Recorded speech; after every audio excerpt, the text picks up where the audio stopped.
नमस्कार मित्रों, आज हम फिर से बीएससी सेकंड मैथ्स गति विज्ञान हमारी बुक चल रही है मित्रों, और इसका चैप्टर फर्स्ट वेग एवं त्वरण। तो देखिए मित्रों, पूर्व वीडियोज के अंदर हमने वेग एवं त्वरण, जो निर्देशीय अक्षों के समांतर वेग और त्वरण था, उसका अध्ययन हमने पूर्व वीडियोज के अंदर कर लिया है मित्रों। तो समतल में कण की गति का जो दूसरा टाइप है वो क्या है हमारा, अरीय वेग, अनुप्रस्थ वेग, अरीय त्वरण, अनुप्रस्थ त्वरण। तो आज इस वीडियोज के अंदर हम अरीय वेग और अनुप्रस्थ वेग पे चर्चा करने वाले हैं, और यह वीडियो मित्रों आपके इस चैप्टर का आधार मानकर चलिए। और इस यूनिट के अंदर देखिए मित्रों, यहां पर आपका जो बेस बनने वाला है वो इस वीडियो को अगर आपने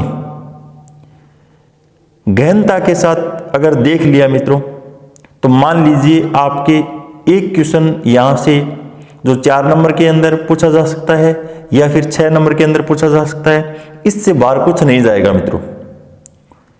क्योंकि अगर आपने अरीय वेग और अनुप्रस्थ वेग के कॉन्सेप्ट को समझ लिया तो आपको अरीय त्वरण और अनुप्रस्थ त्वरण को समझने में कठिनाई महसूस नहीं होंगी मित्रों। और मैं आपको अरीय वेग, अनुप्रस्थ वेग, अरीय त्वरण और अनुप्रस्थ त्वरण अलग ही तरीके से करवाने वाला हूं। तो देखिए मित्रों, ये आपका जो टॉपिक है वो पेज नंबर 12 पे मिल जाएगा मित्रों। तो सर्वप्रथम यह समझिए मित्रों कि अरीय वेग या रेडियल वेलोसिटीज किसे कहते हैं हम। अब देखिए मित्रों, जब कोई भी कण किसी भी वक्र के अनुदिश गतिमान हो तो किसी भी बिंदु पर ध्रुवांतर रेखा की दिशा में कण के वेग के वियोजित भाग कण के अरीय वेग कहलाते हैं मित्रों। और देखिए मित्रों, ध्रुवांतर रेखा और अनुदिश, इन सभी बातों का जिक्र हम जब आलेख द्वारा इनको सत्यापित करेंगे वहां पर देख लेंगे मित्रों। तो देखिए मित्रों, आपको एक खास बात यही ध्यान में रखनी है, यहां पर केवल अरीय वेग का मतलब क्या हुआ, जब कोई भी आपके पास जो वक्र या कर्व दिया हुआ होगा और अनुदिश अगर हम कोई मान निकाल रहे हैं मित्रों, तो इसका मतलब आप ऐसा समझिए अरीय वेग का जिक्र कर रहे हैं। किसका जिक्र कर रहे हैं? अरीय वेग का जिक्र। और इसके अगर हम लंबवत मान निकाल रहे हैं, किसके लंबवत अगर मान निकाल रहे हैं, तो इसका मतलब आप समझिए मित्रों अनुप्रस्थ वेग का जिक्र कर रहे हैं। किसका जिक्र कर रहे हैं? अनुप्रस्थ वेग का जिक्र कर रहे हैं। और उसके बाद में देखिए मित्रों, यहां पर आपके एक वियोजन भाग, या जब हम वियोजित घटक निकालते हैं तो किस प्रकार से निकालते हैं, इसका भी एक अहम रोल रहने वाला है इस चैप्टर के अंदर। तो आपको अगर 1 नंबर के अंदर अरीय वेग, अनुप्रस्थ वेग या अरीय त्वरण और अनुप्रस्थ त्वरण की अगर डेफिनेशन पूछी जाए मित्रों 1 नंबर के अंदर, तो आपको एक डेफिनेशन याद रखनी है, बाकी के अंदर क्या लॉजिक लगाना होगा देखिए मित्रों मैं आपको बताता हूं। मान लीजिए आपको अरीय वेग की डेफिनेशन पूछ ली गई है 1 नंबर के अंदर, तो आपको क्या करना होगा मित्रों, जब कोई भी कण किसी वक्र के अनुदिश गतिमान हो तो किसी भी बिंदु पर ध्रुवांतर रेखा की दिशा में कण के वेग के वियोजित भाग कण के अरीय वेग कहलाते हैं। जबकि अगर आपको अनुप्रस्थ वेग की डेफिनेशन पूछ ली जाए तो यहां पर पहली लाइन है वो तो एज टू एज लिखनी होगी, और जहां पर अनुदिश लिखा गया है और ध्रुवांतर रेखा के, अब यहां पे क्या करना होगा हमें, लंबवत दिशा में कण के वेग के वियोजित जो भाग होंगे वो अनुप्रस्थ वेग कहलाएंगे। इसका मतलब देखिए मित्रों, और अगर हमें अरीय त्वरण और अनुप्रस्थ त्वरण की डेफिनेशन पूछी जाए तो सेम एज टू एज लिखते हुए इन्हीं दिशाओं में उसकी त्वरण के वियोजित भाग, केवल वेग की जगह हमें क्या करना है मित्रों, त्वरण के वियोजित भाग नाम लिखना है। ये आपकी अरीय त्वरण और अनुप्रस्थ त्वरण की डेफिनेशन हो जाएगी मित्रों। अब ठीक इसी प्रकार हमें क्या करना होगा मित्रों, मान लीजिए एक्स एक्स और वाई एक्स, और इसके बीच में मैंने वेग कोई यू मान लिया है मित्रों, और इसको हमें वियोजित भाग या घटकों में अगर बांटना है मित्रों, तो हमें यहाँ पे एक्स एक्स पे तो यू कोस थीटा मानना होगा, अगर यहाँ पे एंगल दिया हुआ है, और इसको यू साइन थीटा मानना होगा। क्या मानना होगा? You sine theta. तो देखिए मित्रों, और जिसको हम वियोजित या घटकों के अंदर तोड़ रहे हैं वो सदैव मित्रों यहाँ पे बीच में लिखना। क्या लिखना होगा आपको? चलना होगा, क्योंकि इससे मान है वो क्या है मित्रों आपके सरल हो जाएगा। और यहाँ पर बुक के अंदर देखिए मित्रों, कहीं आपके जो वियोजित भाग लिखे हुए हैं वो बाहर लिख दिए गए हैं और कहीं पर कहीं लिख दिए गए। ऐसा आपको कभी नहीं करना है, आपको सदैव बीच में मानकर चलना होगा। वो किस प्रकार से देखिए मित्रों, जब मैं आपको क्वेश्चन करवाऊंगा तो मैं प्रत्येक आपके सामने जाहिर करूंगा मित्रों, आप अंत तक मेरे साथ जुड़े रहिए। तो देखिए मित्रों, अर्य वेग और अर्य वेग को हमने u माना है मित्रों, अनुप्रस्थ वेग को हमने क्या माना है? v माना है। एक बार अर्य वेग और अनुप्रस्थ की सामान्य डेफिनेशन देखी मित्रों, हम अर्य वेग किसे कहेंगे, अनुप्रस्थ वेग किसे कहेंगे। अगर 1 नंबर के अंदर आपको डेफिनेशन पूछी जाती है तो अर्य वेग का सूत्र आप यह भी लिख सकते हो मित्रों साथ में, क्योंकि यहाँ पे limit del t tends to 0, समय अंतराल डेल टी में ध्रुवांतर रेखा के अनुदिश विस्थापन, ध्रुवांतर रेखा के अनुदिश कितना विस्थापन हो रहा है मित्रों, और बट्टे के अंदर डेल टी लिख देंगे तो आपका अर्य वेग निकल जाएगा। क्या निकल जाएगा मित्रों? अर्य वेग निकल जाएगा। और अगर आपको अनुप्रस्थ वेग का मान पूछा जाए तो क्या करना होगा? अंतराल डेल टी में ध्रुवांतर रेखा के लंबवत विस्थापन, लंबवत कितना विस्थापन हो रहा है, और उसके अंदर अगर हम डेल टी का भाग लगा देंगे मित्रों तो आपके पास अनुप्रस्थ वेग का मान निकल कर आ जाएगा। तो इस तरीके से सामान्य जो अर्य वेग और अनुप्रस्थ की डेफिनेशन अगर आपको पूछी जाए तो मित्रों हम यहाँ पे उस डेफिनेशन को लिखते हुए इस सूत्र को लिख सकते हैं। यहाँ पे मैंने कोई पर्टिकुलर बिंदु का जिक्र नहीं किया है, ध्रुवांतर रेखा का जिक्र किया है मित्रों। अनुदिश अगर मान निकालेंगे तो अर्य वेग होगा, अगर इसके लंबवत कोई मान निकालेंगे वो क्या होगा? अनुप्रस्थ वेग होगा। अब देखिए मित्रों, इनको हम प्रूफ करते हैं किस प्रकार से। अब देखिए मित्रों, आपको चाहे अर्य वेग पूछे या अनुप्रस्थ वेग पूछे, आपको जो वक्र है केवल यही वक्र बनाना होगा, और इसी वक्र के अंदर हम अर्य वेग और अनुप्रस्थ वेग को सिद्ध करने वाले हैं। तो देखिए मित्रों, सर्वप्रथम यहां पर मेरे पास ए से लेकर बी तक कोई कर्व या वक्र है मित्रों, और मान लीजिए मित्रों कि टी समय पर कण बिंदु पी पर है, और पी पर होने की वजह से यहां पर देखिए मित्रों ये हमारा ध्रुव है, और इसको OX को हम आदि रेखा या प्रारंभिक रेखा भी बोलते हैं मित्रों। क्या बोलते हैं? प्रारंभिक रेखा या फिर आदि रेखा भी कहते हैं मित्रों। इसको क्या कहते हैं? आदि रेखा। और O से लेकर P तक जो रेखा है मित्रों, इसी को हम ध्रुवांतर रेखा कहते हैं। क्या कहते हैं मित्रों? ध्रुवांतर रेखा। इसी का नाम क्या है मित्रों? ध्रुवांतर रेखा है। अब देखिए मित्रों, यहां पर O से लेकर P तक ध्रुवांतर रेखा है। अब मान लीजिए कि T समय पर कण बिंदु P पर था, और कुछ समय के बाद में मित्रों कण है वो Q पर चला जाता है। इसका मतलब यहां पर कुछ समय के अंदर क्या हुआ है? परिवर्तन हुआ है। और परिवर्तन यहां पर देखिए मित्रों दूरी के अंदर हुआ है, तो यहां पर एंगल के अंदर भी परिवर्तन मैंने क्या है? डेल्टा थीटा कर दिया है। यहां पे डेल्टा थीटा मित्रों यहां पर एक क्या है? कोई ज्यादा परिवर्तन नहीं है, एक न्यून थीटा के अंदर परिवर्तन है। अब उसके बाद में देखिए मित्रों, यहां पर जब हम अर्य वेग निकालेंगे तो अर्य वेग का मतलब ये हुआ मित्रों, यहां पर प्रारंभ के अंदर हमारी स्थिति है वो कण की P पर थी, तो यहां पर P से चलकर यहां पर M तक पहुंच गया हमारा कण, क्योंकि यहां पर Q पर पहुंचा था। और इसके अनुदिश अगर हमें मान निकालना है तो अनुदिश जो मान होता है वो क्या होता है? हमारा अर्य वेग होता है। क्या होता है मित्रों? अर्य वेग होता है। जबकि इसके लंबवत जो मान है वो क्या है? Q और M है। यहां पर लंबवत वेग क्या है? ध्रुवांतर के क्या है? QM है। वो हमारा क्या होगा? अनुप्रस्थ वेग होगा। क्या होगा? अनुप्रस्थ वेग होगा। तो यहां पर जब कण P पर था तो यहां पर हमारे निर्देशांक है वो मित्रों अगर कार्तीय रूप में हमें लिखने होते तो यहां पे x y लिखते, लेकिन जब ध्रुवीय रूप के अंदर यहां पे ध्रुवीय रूप के अंदर जब हम प्रेजेंट करते हैं तो यहाँ पे r और थीटा लिखा जाएगा मित्रों, और यहाँ पर q के निर्देशांक है वो r प्लस डेल्टा r और थीटा प्लस डेल्टा थीटा लिखा जाएगा मित्रों। अब देखिए मित्रों हमें क्या क्या करना होगा, और यहाँ पर रचना के अंदर हमें क्या है? केवल एक काम किया है मित्रों। क्या किया है? बिंदु यहाँ पे Q से M पर एक लंब डाला है यहाँ पे, या आप ध्रुवांतर रेखा के लंबवत बोल सकते हो QM को। तो यहाँ पर O से P और O से P के बाद में हमारी बढ़ी हुई रेखा क्या है मित्रों, P और M है। तो देखिए मित्रों, इनको हम किस प्रकार से शब्दों में लिखते हैं। माना किसी वक्र के अनुदिश गतिमान कोई कण T समय पर बिंदु P r थीटा पर है और P के निर्देशांक r थीटा है मित्रों, पहले ही मैंने आपको बता दिए। उसके बाद में हमें क्या करना है, T प्लस डेल T समय पर कण समीपवर्ती बिंदु, और समीपवर्ती बिंदु हमारा क्या है मित्रों, Q पर चला गया कण, तो हमारे पास r प्लस डेल्टा r और थीटा प्लस डेल्टा थीटा पर है।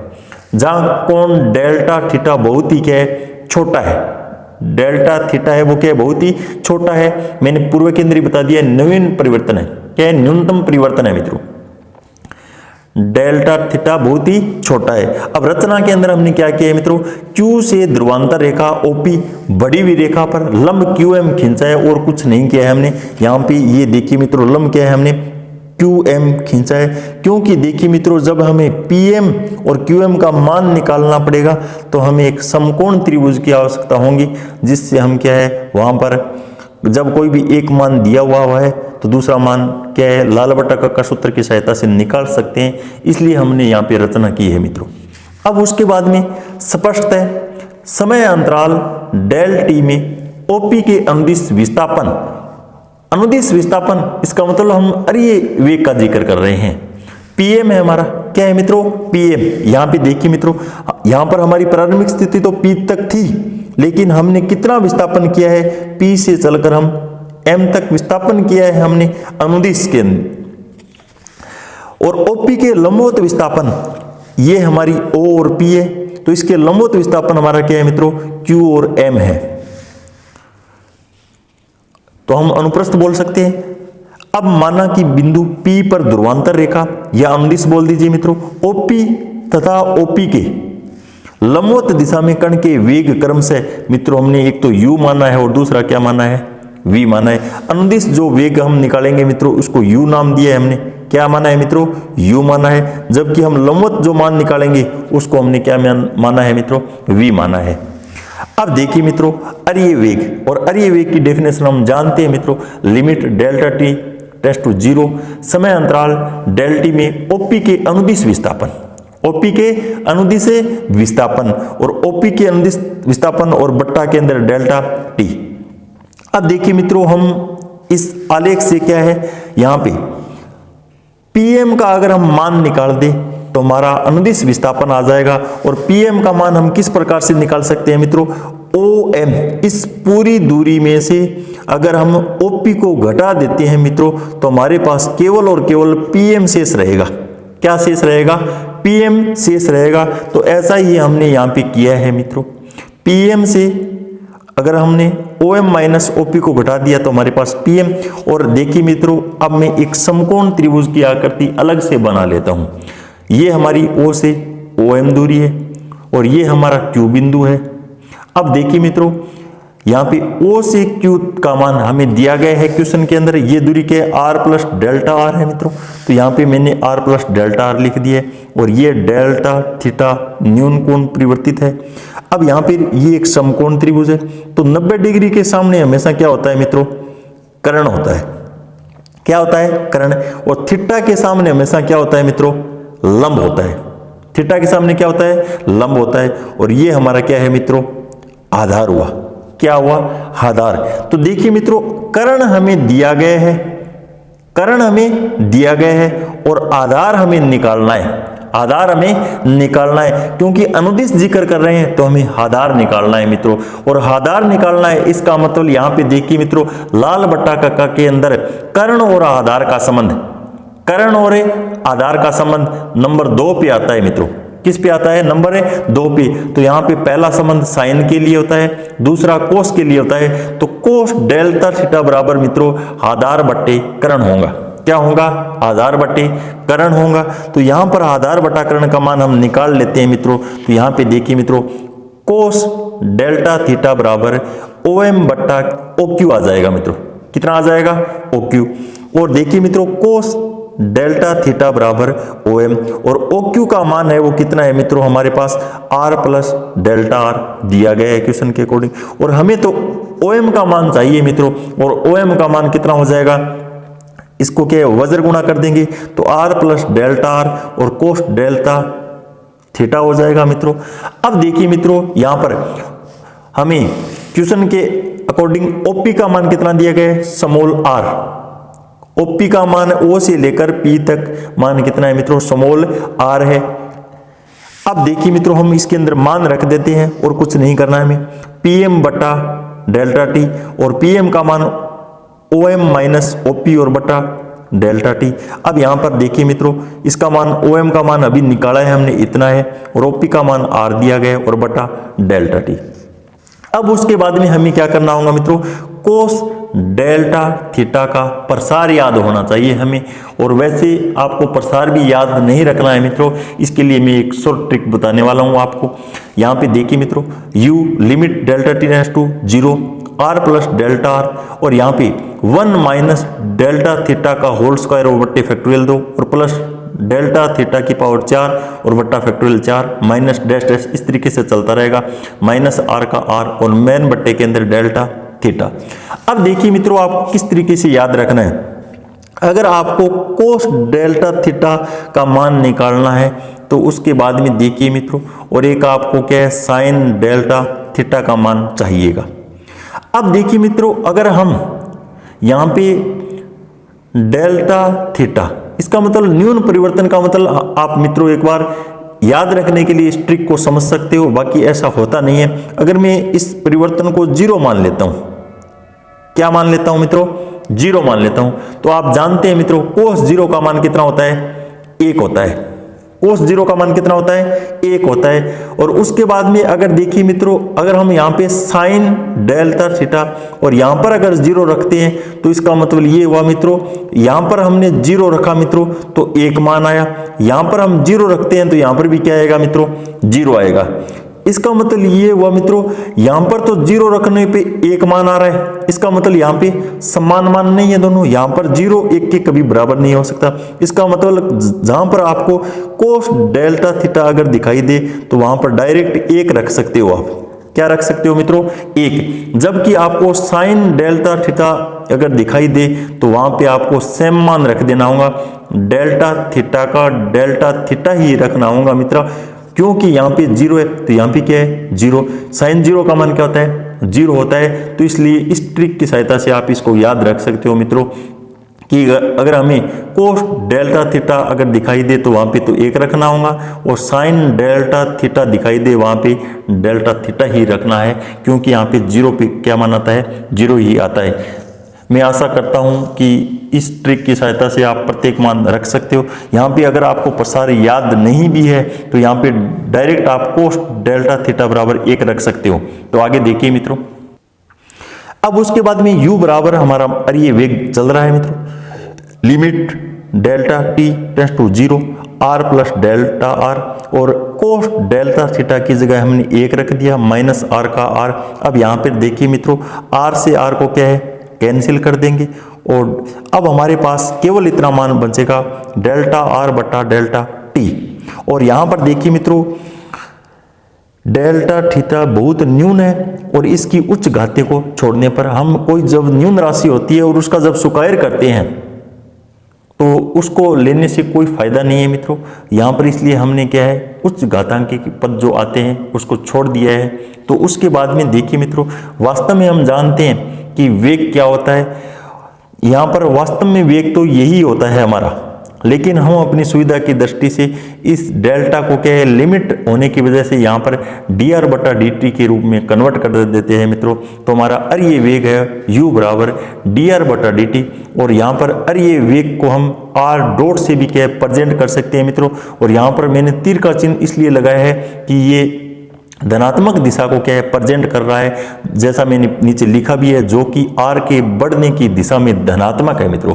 किसको प्रेजेंट कर रहा है, पॉजिटिव बात या धनात्मक दिशा को क्या है, प्रेजेंट कर रहा है। तो इस तरीके से आपको देखिए मित्रों, ये वेग का जो सूत्र है वो किस प्रकार से आप प्रूफ कर सकते हो, ऐसा तो आपको मित्रों समझ में आ गया होगा, मैं आशा करता हूं। उसके बाद में देखिए मित्रों, यहाँ पर डायरेक्ट क्वेश्चन आपको किस तरीके से पूछा जा सकता है। यहाँ पर जब आपको क्वेश्चन या एग्जाम्पल हल करोगे तो वहां पर अरिय वेग का डायरेक्ट आपको सूत्र चाहिएगा, तो आपको केवल मित्रों यहाँ पर dr बटा dt और r डॉट के रूप में दोनों फॉर्मूले है वो याद होने चाहिए मित्रों।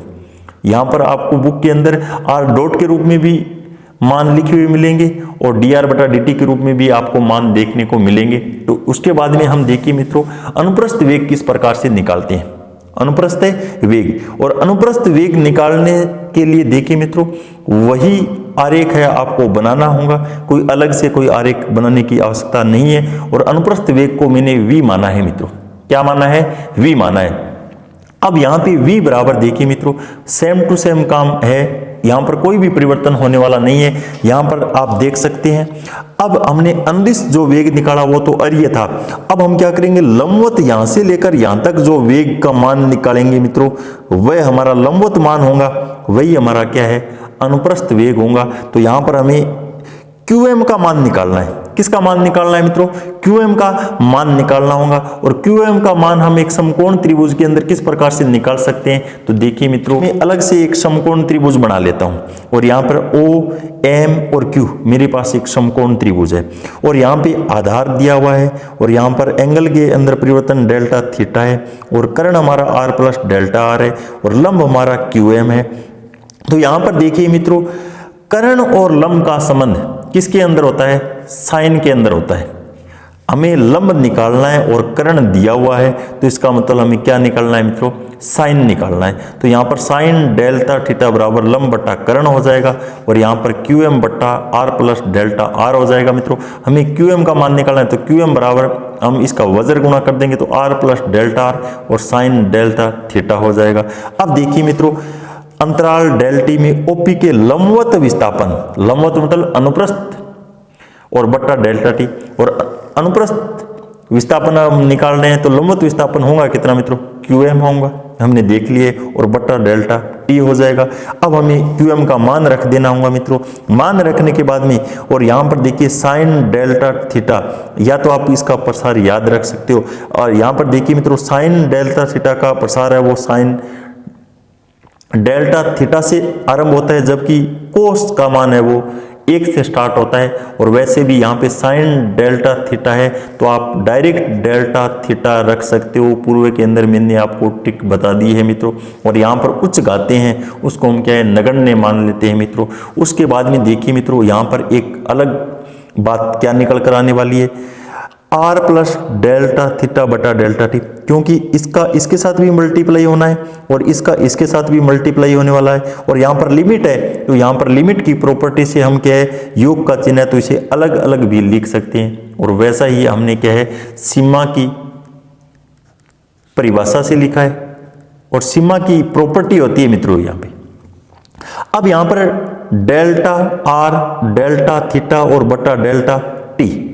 अब देखिए मित्रों यहाँ पर अगर ऊपर तो 2 मान है, नीचे यहाँ पे डेल्टा टी अकेला मान है। हम गणितीय सिद्धांत के अंदर ऐसा जानते हैं कोई भी राशि हम जोड़ सकते हैं, गुणा कर सकते हैं, भाग कर सकते हैं समान राशि। तो देखिए मित्रों मैंने यहाँ पे क्या किया है डेल्टा टी और डेल्टा टी का क्या है अंश और हर के अंदर यहाँ पे मल्टीप्लाई कर दिया है। और मल्टीप्लाई करने के बाद में अगर डेल्टा टी 0 की ओर अग्रसर है तो डेल्टा थीटा भी क्या है 0 की ओर अग्रसर होता है। अगर हमें यहाँ पर अगर 0 रख दिया मैंने मित्रों तो ये पूरा मान भी क्या हो जाएगा, शून्य हो जाएगा।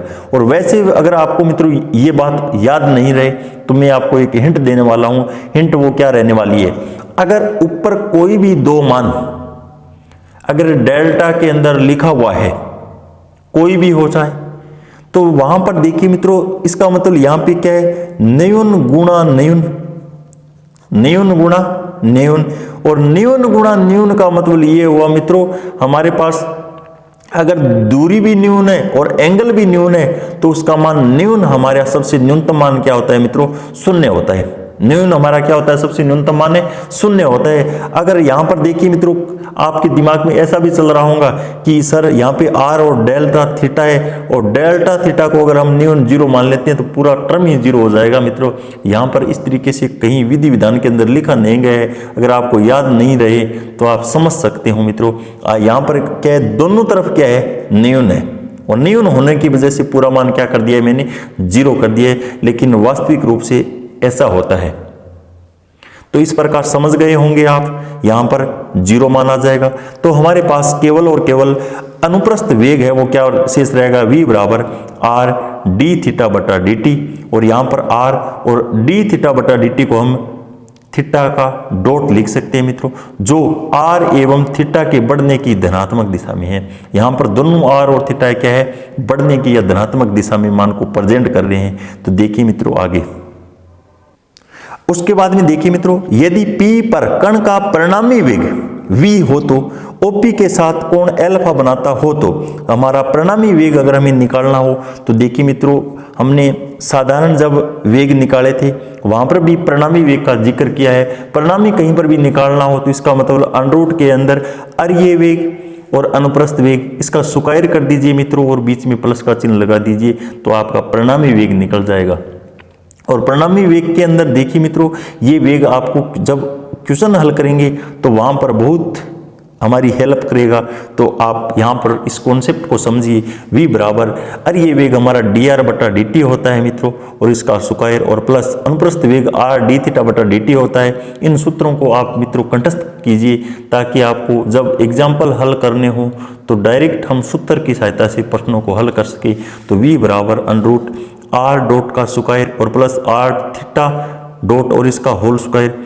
और जब हमें tan अल्फा का मान निकालना हो तो क्या करना होगा मित्रों, अनुप्रस्थ वेग के अंदर अर्य वेग का क्या लगा देंगे मित्रों, भाग लगा देंगे।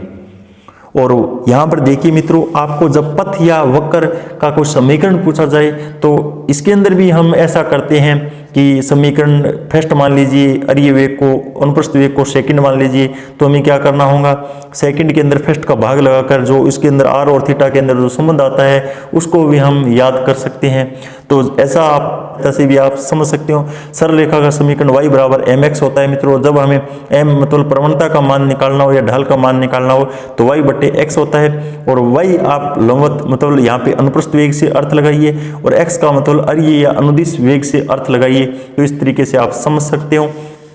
tan अल्फा बराबर r थीटा का डॉट और r का डॉट, तो r का तो r d थीटा बटा dt लिख देंगे, r डॉट है तो, और यहाँ पे dr बटा dt लिख देंगे मित्रों। और उसके बाद में जब हम dt से dt को कैंसिल कर देंगे तो हमारे पास tan अल्फा बराबर r d थीटा बटा d r आएगा मित्रों, न कि dt। यहाँ पे खास तौर पे ध्यान रखना होगा। और इसको मैंने क्या है tan फाई के बराबर माना है मित्रों। तो इस तरीके से मैं आशा करता हूँ कि अर्य वेग अनुप्रस्थ वेग आपको समझ में आ गए होंगे। और अगले वीडियोज के अंदर हम मित्रों अर्य और अनुप्रस्थ त्वरण को हल करने वाले हैं। तो देखिए मित्रों, किताब से हटकर करवाने वाला हूं, तो आप मेरे साथ जुड़े रहिए। और इस YouTube चैनल के माध्यम से मैं संपूर्ण सिलेबस आपको प्रोवाइड करने की कोशिश करूंगा मित्रों। और हो सकता है कि अच्छे से अच्छे मेथड में आपको उपलब्ध करा सकूं, यही मेरी तमन्ना है मित्रों। और जय हिंद, जय भारत, धन्यवाद।